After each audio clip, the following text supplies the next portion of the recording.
I tried to get a job at Hungry Jack's and couldn't get one. And so the next best thing was coaching school netball. Was there a part of you that didn't want to coach again after the Thunderbirds? As difficult as it was at Adelaide, there was still a sick part of me inside that loved it. I wouldn't be where I am today if I didn't have those 2 tough years that I think really made me. Jhaniele Fowler unfortunately has the tragedy of the miscarriage at the start of the year. Jhaniele is the player in the world in any team that is absolutely irreplaceable. There is no one like Jhaniele. We're 8 days away from the 2025 Super Netball Grand Final. The West Coast Fever this weekend will find out who they take on. Is it the New South Wales Swifts or the Melbourne Vixens? It doesn't matter. They're on a 13-game winning streak. They're the minor premiers for the first time. They had a 12-2 home record. And I'm lucky enough to be sitting here today at the West Sports Show with their coach, Dan Ryan. We are brought to you by Tab Touch. Got the touch? Download the Tab Touch app today. What are you really gambling with? For free and confidential support, visit gamblinghelponline.org.au. Dan, thanks for coming in. No worries, mate. Thanks for having me. I really appreciate it. How are you feeling? How has it settled in? It's 5 days after that massive final. It was nearly 12,000 there and you belted the Swifts by 32 goals. That was the second best side versus the top side. How does it all sit with you now?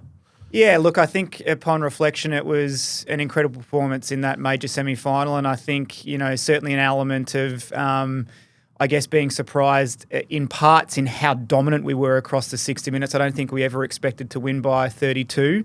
But the way in which we played, particularly in that first 30 minutes, was the best probably I've ever seen of the team in my time there. And to do it on a day like that, I think is probably the part that you take out of the progress that we've made and in a really good spot at the moment. And so far this week, it's just really felt like back to business as usual. So, we've got one more big job to do and we want to make sure that we play our best netball in that grand final. Did you sleep the night after? Like, it's one of those things I know when I come back from those sort of events, whether it's Optus or RSC Arena, and there's that vibe and the energy, I find it really hard to sleep that night. And I'm not even playing or like that. Well, I'm emotionally invested to a certain extent, but not as much as you guys obviously are. How does that go? Yeah, I slept pretty well, to be honest. It's probably a later night in getting home and watching the semi-final and taking it in and really enjoying it for a second time and then also being really curious as to what happened in the other semi. So I stayed up a bit later to watch that one too to get across that and woke up relatively early on the Monday morning and straight into preparing the review for the team and then framing what the next couple of weeks look like. So it was actually pretty hectic post-game and then the next day was also pretty full-on around getting organised. But that's the beauty, I think, of having 2 weeks to prepare for a grand final. You can get all those logistics that you need to get out of the way done early, and then you straight away get focused back on task. How many requests have you had for tickets from family and friends? Surely there's a lot. I know you lived in Victoria for a period as well. Yeah, I've put in a pretty steep request for tickets, that's for sure. But no, I think everyone too very respectful around, knowing how locked into the job I am, that they don't kind of come out of the woodwork just at the good times. I think the people for me that have been on the journey from the start to the finish, that they're the ones you prioritise for tickets. So, hopefully we get what I asked for. I want to talk about the journey, Dan. So I was saying to you before we came on, I've spoken to you for the good part of 4 years now. And the one thing I've never asked you, and I find it amazing until I realised last night, is your love for netball. Where did it start? Childhood. I think like most of people that are, I guess, playing netball these days at the top level, it starts when you're 6, 7, 8 years old. And for me, it was something that became a huge passion in my life from as young as I can remember. And my mum was heavily involved in netball during her early days. And a lot of my childhood was sitting on the side of a court watching mum play netball and watching netball on TV with mum and mum teaching me in the backyard all the skills and how to play the game. And it just become a lifelong passion from a very early age. So just one of those things that you get really passionate and obsessed about as a youngster. And that love of the game and enjoyment for it has never left me all those years later. Where did you grow up? Grew up in Little River, small little country town in Victoria, halfway between Geelong and Melbourne. 10 acres, 3 brothers, just life on rural property, backyard, playing sport in the backyard and forcing all of my brothers to play netball with me. It was quite a childhood, but very, very grateful for it. So I suppose it's interesting in this day and age we talk about the AFLW and the pathway for women to play football was not always been there.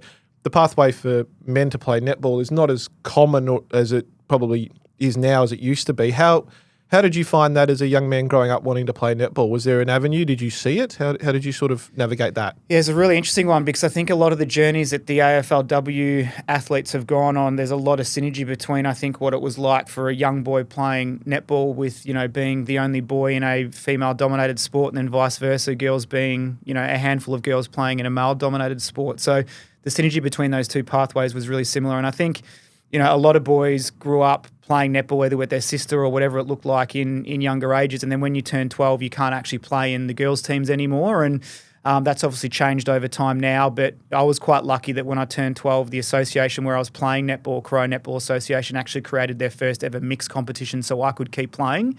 And the competition started with 3 or 4 teams and kind of grew from there. But I was really lucky that I still had an avenue to keep playing the game, because that is where a lot of, I guess, young boys go into other sports, so they lose their connection for the game. And then for me, I was fortunate again by the age of 14 and 15 to be into the Victorian men's program. So I was lucky that my pathway was, I guess, as clear as what it could have been. But I certainly know that not everyone's as fortunate as what I was back then. And certainly now, if you're a young boy who's 8 years old starting the game, there really is a clear pathway to get all the way to the top level and play for the Australian Kelpies one day. So I love that our sport's in that space where both boys and girls have equal opportunities, and still this being, the number one sport for women and girls, but men and boys having a great place in it as well. So you said you had a couple of brothers you played with. How many did you have? Got 3 brothers. 3 brothers, yeah. All older, or? So 2 older and 1 younger. So did you have to kick the footy? Like, did you have to trade it off? How did you navigate trying to get them to play netball? It was everything. We played all sports under the sun, and obviously when you got 10 acres and you're out in a rural property, you got to keep yourselves entertained, right? So it was a battle of survival between us to compete and be really competitive. And if we weren't punching each other out, we were out playing sport against each other. And I actually told the girls a story pre-game of the semi-final. My younger brother, who'd come over for the weekend, he was my training partner for netball, and I actually used to have to pay him $3 so he would play with me in the backyard. But little did he know that I actually stole the money out of his piggy bank to play with me. So the things you do with your brothers. But yeah, they all had an affiliation with netball across the journey. So it's quite special that you got that connection with your family. And so you said at about 15 you got into the Victorian program. How did that come about, and what was that like at that age? Yeah, it was obviously something that I dreamed about as an 8-year-old kid. When I first started playing the game, the dream was to play netball for Australia and one day be the captain. And tried out for my first Victorian team at 14, and by the age of 15 I was playing my first national championships, and had about a 15-year career doing that, representing both Victoria and Australia. And it was just something that I'd obviously dreamed to be and wanted to be the best I possibly could, and just great experiences that I think just gave me a great platform to step into coaching and build a bit of a profile to move into media as well. And many, many fond times from playing the game at the highest level. It's something that I always dreamed to do, so very grateful to be able to achieve those things. So you made your debut for Australia in 2003. What was that like? It was amazing. I think it was in New Zealand, and I had my mum and my Omar with me, and one of my best friends as well. And I think it was just one of those moments as a young person of living the dream, essentially. And, I was so dedicated and obsessed about achieving that dream, to be honest. As a teenager, I was pretty locked in that that's what I was going to do and that's what I was going to achieve. And, the support of great people around me to make that come true. And just, I think, standing on a transverse line, hearing a national anthem, wearing the green and gold, they're moments that you'll never forget and are very hard to replicate in any other part of your life. So, yeah, very, very special times. So what position did you play, and what kind of netballer were you? I was a goal attack and played a little bit of wing attack here and there, but mostly a goal attack, goal shooter, and very short in the men's game to be playing in goals. And I was told pretty early on that I was never going to play for Australia or the Victorian Open team as a goaler because I was too small. So that obviously became a massive motivating factor for me, and really, I guess, built that resilience around don't tell me what I can't do, let me show you what I can do, and spent my whole career basically playing goal attack for Victoria and Australia. And whilst I was shorter, great speed, agility, I had a shot that, would hit the ceiling before it dropped, like very high technique and all of those types of things. And, just something I think that you learn over time, that you got to, find what your strengths are to counteract opposition's strengths. And I actually found over time that, my height become an incredible advantage for me, and I found ways to really think about the game differently than other people, and loved the responsibility of creating play, directing play, and tearing it up with speed and agility. It was always great fun. Well, on the fact that, they told you were too short, you played for a decade. So, more than a decade, 2013, I think you officially retired. You'd started moving into coaching before then at the Thunderbirds, and you just spoke about your ability to think about the game. Is that what led you to coaching? I know you did a bit of media as well. How did that sort of transition into being an assistant coach at the Thunderbirds? Yeah, it was an interesting one because I think as soon as I started playing in the Victorian team at 15, Dad was always like, well, you got to get a part-time job. You got to be able to pay for this and all that because it's all self-funded, obviously. So I tried to get a job at Hungry Jack's and couldn't get one. And so the next best thing was coaching school netball. So I started coaching side by side when I started like my elite playing career, and it just become something that I guess naturally gravitated to, and what I'd be doing at a Victorian training session, I'd try to adjust that to suit the year 8s or 9s that I was coaching at the time. And I was kind of doing the two side by side, and they both really kind of complemented each other. And it probably wasn't until, I guess, my late teens, early adulthood where I really started to, I guess, become really passionate about coaching and feel that I had a deeper interest in it as opposed to it being more of a hobby. And I think coaching made me a better player, and playing at the elite level whilst I was coaching made me a better coach as well. So they always kind of went hand in hand. And then just through chance and opportunity, Jane Woodlands-Thompson approached me, who was the head coach of the Adelaide Thunderbirds at the time, to ask if I'd be interested in coming over as an assistant coach. And I'd had a relationship with Jane and her mum, Marg, who was coaching our Australian men's team. And Jane used to always invite our Victorian team over to Adelaide to do pre-season matches against the Thunderbirds, and she always respected, I guess, my commentary insight and those types of things, and knew that I was coaching, and essentially offered me an assistant coach role. And she was probably the first person across my journey that encouraged me to see coaching as more of a more than a hobby. She identified a talent in me and said, "You really need to pursue this. You've got a gift here. You really should think about chipping away at it and seeing what you can do." And she was the person, I think, that instilled that, I guess, kind of spark in me to go, maybe I can do something with this, and maybe it is more than just a side hobby. Well, 2 years into that, and then you move to the UK and head coach of Manchester Thunder. That's a massive move for a young man to make. How did you find that at the time? It was a really difficult decision at the time. I think at the time I'd applied for the Thunderbirds head coaching job when Jane had stepped down after 8 years, and I got pretty far in that process but didn't get the job, and was disappointed after being the assistant for 4 years prior. But the opportunity to move overseas and coach at Manchester Thunder and replace Tracy Neville, who was stepping into the England head coach role, I just saw it as an incredible opportunity to get stuck into building my own skill set as a head coach.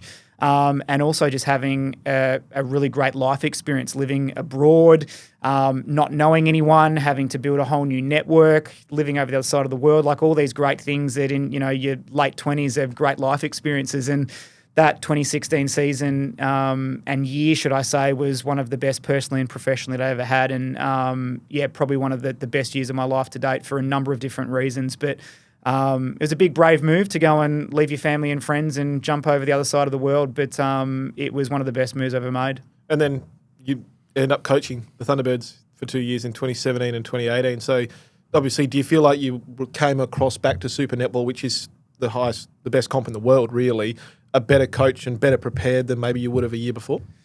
It's an interesting one because I think I like in hindsight, which was really easy, whilst the 2 years at Adelaide were very challenging and results were very poor and it was just basically survival mode for 2 years, the real reflection is that I probably wasn't ready for that next step. I think when you jump into head coaching at the highest level, experience, hardship, winning and losing, management, board interactions, high-performance systems, all of those things that you need to learn over time that take a long time to learn are all things that I probably just didn't have enough experience of. But what drew me back to that job in 2017 was my love of the club and my passion to reconnect with the Thunderbirds. So it was a really tough 2 years in that time. And whilst at the time you think you're ready, I think always you can sometimes go into those big jobs a little bit naive. And for me, it was probably the 2 years of hardship that I really needed to get a greater understanding, awareness and respect of how hard it is at the top. And whilst they were very confronting and challenging years on a number of different ways, I wouldn't be where I am today or with the experiences or knowledge or wisdom that I have now as a coach and leader and person if I didn't have those 2 tough years that I think really made me in many different ways. So tough, but very grateful. Yes, those 2 tough years for people that don't know. You step in, you win your first game against the Fever, 56-51. You must have been thinking at the time, well, here we go. This is easy. Like, I'm coaching. And then the next 27 games, you don't win at all. Yeah. And then you go back to England. You're an assistant coach at the Thunder. Fast forward to 2021, you're a head coach again at Leeds Rhinos. And this is actually when you and I, we didn't meet, but we actually first spoke, was Jhaniele Fowler-Nembhard, the West Australian shooter, 2-time Jill McIntosh medalist. I found out she was heading to England, and you and I ended up connecting over that. I don't think they had a general manager or anybody. It was just you doing everything. What was that like to step back in to the head coaching role again after the Thunderbirds experience? Yeah, well, when I left Adelaide, I wanted to make sure that was going to be the beginning of me and not the end. And I guess not many coaches survive 27 losses. It's very difficult to then find the next job. But I was really lucky that both Northern Ireland and Manchester Thunder essentially, reached out and said, "Here's some great opportunities. We'd love to have you." And so thankful for that, because I think I'm not sure where I would be from a career perspective if I hadn't got back into coaching immediately. And so whilst that 2019 year was quite challenging on a number of different fronts, once I got the Leeds Rhinos job at the end of that season, that opportunity, which was a foundation club, it was an inaugural club, so we basically got the chance to build everything from the ground up. It was the first time where I had the chance to gather all of, I guess, the information that I'd gained over the Thunderbirds years and across the journey and actually put it into place. And that in itself was one of the most rewarding experiences I've ever had. And, we had great success that first year at Rhinos in making the finals in our first year and just playing some great netball. But, it was a great opportunity to, I guess, action all of the learnings that I had and, put me back on the right path of regaining confidence and, extended wisdom and all those types of things that go with it. So, yeah, it was a really, really important couple of years, those times in the UK when I went back there. Was there a part of you that didn't want to coach again after the Thunderbirds? Was there a part of you that thought you wouldn't coach again? To be honest, no. I think as difficult as it was at Adelaide, there was still a sick part of me inside that loved it. And even though it was really challenging, I did see light at the end of the tunnel in a number of different ways too. There was always hope in my mind. That's just who I am as a person, which I guess is an attribute you probably need in high-performance sport, to always be an optimist and see the bright side of things. So I always thought that I would find a way. I just didn't know what it would look like or how hard it would be. And my goal in going back to the UK was to work really hard to re-establish myself, to put myself in the best position for another opportunity at Suncorp Super Netball, but also just having a greater awareness of making sure that it was at the right time for me, and also that whatever job or move I was going to make, that it was going to be the right fit for me as well. And I think that's why the application and interview process with West Coast Fever was so extensive from both parties, that I felt great synergy, they felt great synergy, and I don't think I've ever thrived more in a job than what I have in West Coast Fever over the past 4 years. So, and I think there's a time and a place for a head coach at a club, and there can easily be, the wrong time and wrong place as well. So all those things that you learn over time, I think, are really beneficial irrespective. Yeah, so your connection with Sue Gordian, Sue Commentary, if I understand, she reached out and said, "We want you to apply for the job," or would you be interested in applying for the job essentially? And you did. It was when Stacey Marinkovic got the Diamonds role. Fever had played in a few grand finals. They were looking. There was a really solid outfit at the time when you stepped in. You get the job, and then in your first year, you win a premiership. That's the stuff dreams are made of for a coach. Anybody who was 1-27 the last time they were in Super Netball to then winning an inaugural premiership for a club that's traditionally battled to win games at times. Yeah. How was that first year for you, and did you feel so much better prepared? I absolutely felt better prepared in a number of different ways, but I was also really confident in what I was stepping into. And I think the work that Stacey and her team had done to build, yes, a great playing group, but a great system that supports the players, the staff, the coach. And I think I learnt very early on that my job is to coach, and I'm one piece of the puzzle, and there's expertise sitting in all other areas of our high-performance system.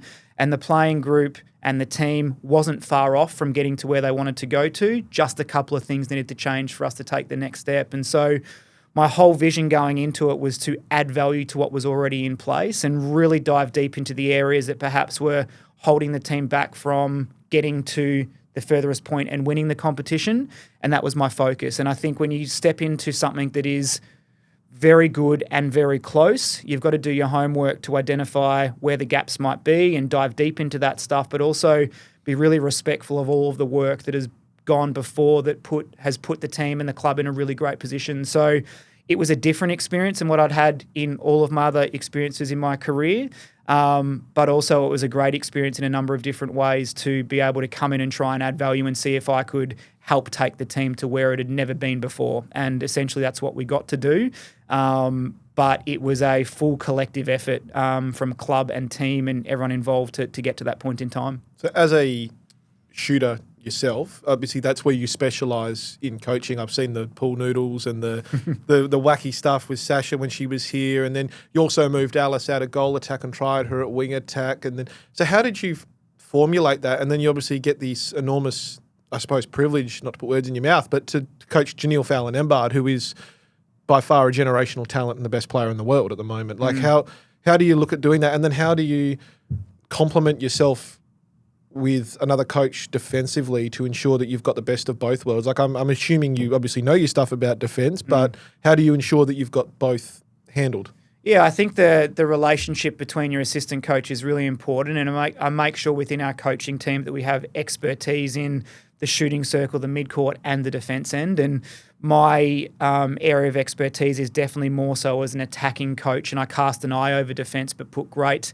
responsibility and ownership, I guess, in my assistant coaches to be driving the technical elements within the overarching game plan that I want the team to deliver. And I think that's how we work really well.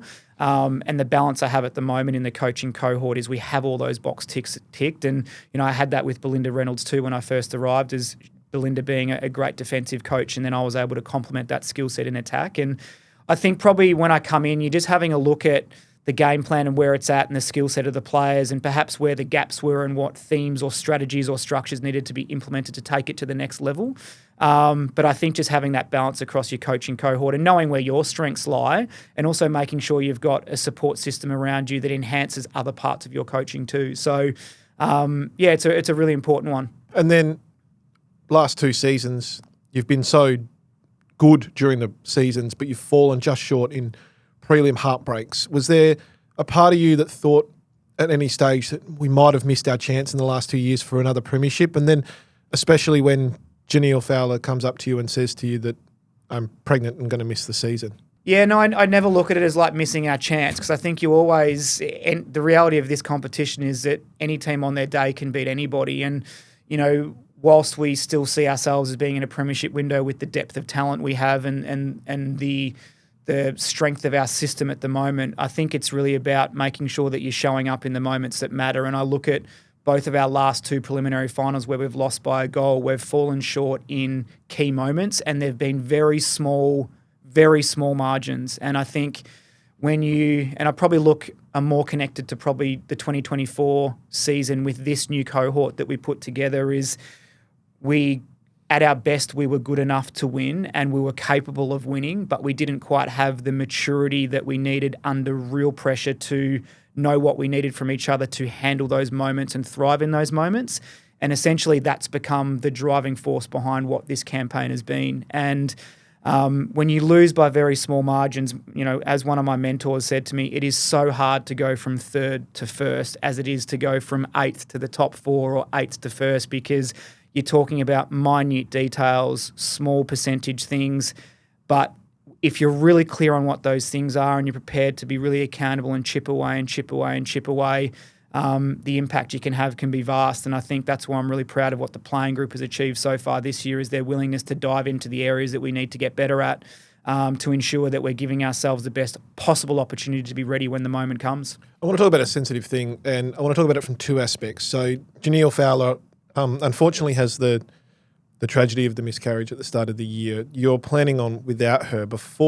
When you're planning without her, how much is that a blow from a netball perspective? It's a fantastic thing when you find out that she's going to have another child, obviously, but then to try and plan without the world's best shooter is a massive thing to do. And then when that ordeal happens, it doesn't just affect, it obviously massive effect on her, but then as the club too, because you guys it's not like an AFL list or anything with this 44. There's only 12, 15 of yous. It's a very tight-knit group. How do you deal that as a leader to try and get this club through such a tragedy? Yeah, it's a really tough one, but I think the way in which our club handled it was, Jhaniele as the human being first and making sure that Jay and her family were well supported. They had everything they need, and I think the love and care that everyone within the club wrapped around Jhaniele was just amazing. And I think looking at Jhaniele as she's come back into the team is how important netball has been to Jhaniele and her family. And I think how grateful Jay is that the club was there for her and that she had this avenue to come back into the team and play the game that she loved again. And there's just been something very special about Jhaniele in her playing, but also her presence within the team and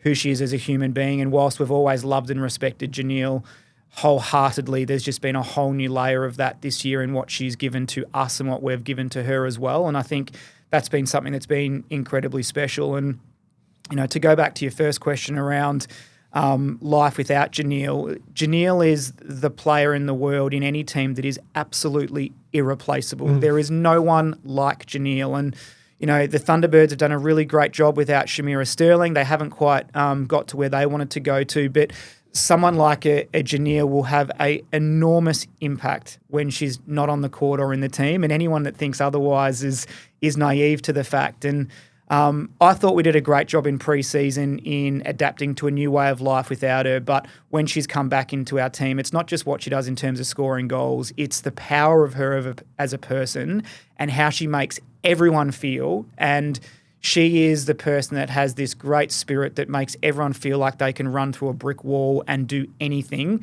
And that's the part of Jhaniele that I think is just irreplaceable. There are other shooters in the world that can shoot high volume, potentially none to the degree of what Jhaniele can. But I think Jhaniele's influence, leadership and spirit that she has within our team is the part that I look at and go, you are just one of a kind, like just unbelievably unique and special. Yeah, I've been in awe of her mental fortitude to be able to go through such a thing and then just completely refocus on something that's the most difficult competition in the world, and you're the team that has to deal with the most adversity in terms of travel. And at her height, to then sit on a plane every second week, or at one stage it was 4 out of 5 weeks, and to do that with a young family as well. She's still got a young daughter. I find it incredible. Has it actually impacted the players though in their mentally a bit as well? Do you think it's inspired them a little bit? Because I feel like they've taken a massive step this year, and I feel like it's on the back of a bit of that. Yeah, absolutely. And I think, we go back to, again, the prelim final or some big games last year where we probably felt that we just didn't step up in every position on the court and every position needs to carry its weight. And I think that's what I've been so impressed with this year is that we've demanded every single position on the court that it has a role and responsibility to play, and it's not up to 1 or 2 or 3 people to carry more weight than others.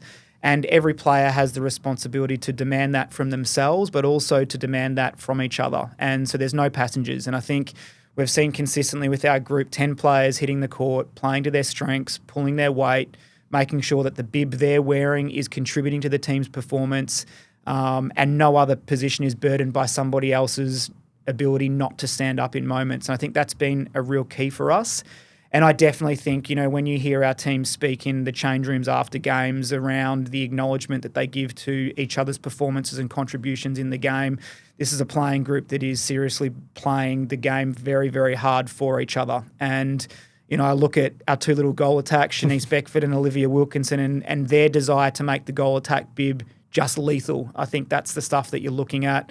The dynamic and communication relationship between our 3 defenders when they roll on and off, they just want to make that defensive circle as ferocious as they possibly can. And, you've got the twins sharing the center role, which is just so cool. So there's all those things where I think Jhaniele's had a big impact in inspiring the group to get out there and play hard for each other, but also from demonstrating their lessons of seasons gone by where every position on the court, every player in the team is equally important. And to win this competition, we need everyone firing respectively for 60 minutes. And if we can do that, we know we're a really hard team to beat. And I suppose when you look at the setup of the team, I know there's some contract stuff to go through, but you've not just got senior players for the now. Like the Kranzberg sisters are still in their early 20s. Lib's only 21. Ruth, I know she's got that Achilles injury, is still, I think she's only 20-odd.